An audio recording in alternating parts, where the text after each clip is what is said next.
আজকের রেসিপি পেঁপে ভাজি। নমস্কার বন্ধুরা, পিকুর রান্নাঘরে সবাইকে স্বাগত। নানা রকম ভাজা কিন্তু আমরা বাড়িতে প্রায়শই করে থাকি, কিন্তু পেঁপে ভাজি কি অদ্ভুত, তাই না? হ্যাঁ বন্ধুরা, পেঁপে ভাজি যে এত ভালো খেতে হয় তোমরা বুঝতেই পারবে না। বাচ্চারা অনেক সময় কিন্তু পেঁপে খেতে চায় না, তাদের যদি তোমরা পেঁপে ভাজি করে দাও তারা কিন্তু বুঝতেই পারবে না যে এটা পেঁপে খাচ্ছে, আর তাদের পেঁপেটাও কিন্তু খাওয়ানো হয়ে যাবে। খুব সহজ হেলদি একটি রান্না। তাহলে চলো কিভাবে করি করে দেখানো যাক। এখানে আমি একটু ছোটো সাইজে পেঁপে নিয়ে নিয়েছি। পেঁপেটাকে বেশ ভালো করে ধুয়ে নিয়েছি, খোলাটা ছাড়িয়ে নিয়েছি দেখো, আর খোলা ছাড়িয়েও কিন্তু একটু ধুয়ে নিয়েছি। এবারে স্ক্র্যাবিং করে নেবো, আর ছোটো দিকটা দিয়ে আমি স্ক্র্যাবিং করব। মাত্র 5 থেকে 7 মিনিট এই পেঁপে ভাজিটা করতে সময় লাগে। এবারে আমি স্ক্র্যাবিং করে নিচ্ছি, আর এর ভেতরের যে দানাটা থাকে সেটা কিন্তু সম্পূর্ণ ফেলে দেব। দেখো, ভাতের সাথে কিন্তু ভীষণ ভালো লাগে খেতে, এছাড়া কিন্তু রুটির সঙ্গেও বেশ ভালো লাগবে খেতে। আর নিরামিষ যেহেতু, নিরামিষ দিনেও তোমরা কিন্তু এই রেসিপিটা করে ফেলতে পারো। কথা বলতে বলতে আমার সবটা করা হয়ে গেল। এবার সর্ষের তেল দিয়ে দিলাম 5 টেবিল স্পুন মতো, আর 1 বাটি কাঁচা বাদাম আমি এটা প্রথমে ভেজে তুলে রাখবো। যদি তোমাদের ভাজা বাদাম থাকে সেক্ষেত্রে আর ভাজতে হবে না, কিন্তু একটু বাদামের পরিমাণটা বেশি দেবে। এবার একটি দিলাম শুকনো লঙ্কা, আর এখানে কালো সর্ষে দেবো 1 চামচ। এখানে কিন্তু সাদা সর্ষে দেবে না, কালো সর্ষেটাই কিন্তু দেবে। ফোড়নটার যখন মিষ্টি সুন্দর গন্ধ উঠে আসলো তখন আমি কুড়ে রাখা পেঁপেগুলোকে সমস্ত দিয়ে দিলাম। দিয়ে এবার একটু শুধু নুন দেব, দিয়ে আমি একটু ভাজা করব।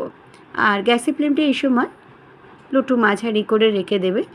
যেহেতু নুন দিলাম তাই জন্য পেঁপে থেকে কিন্তু হালকা হালকা জল বেরিয়ে আসবে। একটু ধৈর্য সহকারে এই 1-2 মিনিটের মতো নাড়াচাড়া করলেই হবে। গরম গরম ভাতের সাথে ভীষণ ভালো লাগে খেতে, এছাড়া রুটির সঙ্গেও বেশ ভালো লাগবে। ঘরে থাকা খুব সামান্য উপকরণ দিয়ে কিন্তু এই রেসিপিটা তৈরি করা হয়, চটজলদি হয়। বাড়িতে নিরামিষ দিনে অবশ্যই তোমরা ট্রাই করো। এবার দিয়ে দিতাম 1 চামচ মতো ওই হলুদের গুঁড়ো, আর আধা চামচ মতো লঙ্কার গুঁড়ো। এটা কিন্তু একদমই ঝাল হয় না রেসিপিটা। দিয়ে বেশ ভালো করে কিন্তু নাড়াচাড়া করে নিচ্ছি। এই রেসিপিটি যদি তোমাদের কাছে ভালো লেগে থাকে তাহলে সাবস্ক্রাইব, লাইক, শেয়ার করো। নিচে থাকা বেল বাটনটা প্রেস করে দিও যাতে নতুন নতুন রেসিপি বা ব্লগ তোমাদের কাছে প্রথমেই পৌঁছে যায়। আমি চাপা দিয়ে 3 মিনিটের মতো রেখেছিলাম, এবার চাপাটা খুলে নিচ্ছি, নিয়ে আবারও নাড়াচাড়া করে নিচ্ছি। একদম কিন্তু সেদ্ধ হয়ে গেছে, একদমই সময় লাগে না। আমি তোমাদের প্রথমেই বললাম রেসিপিটা করতে একদম সময় লাগে না, আমি কিন্তু একটু চেকও করে তোমাদের দেখিয়ে দিলাম। এবার দিয়ে দেবো 1 চামচ চিনি। চিনি কিন্তু এখানে বন্ধুরা অবশ্যই দেবে। এই রান্নাটা একটু চিনি না দিলে কিন্তু একদমই ভালো লাগবে না খেতে।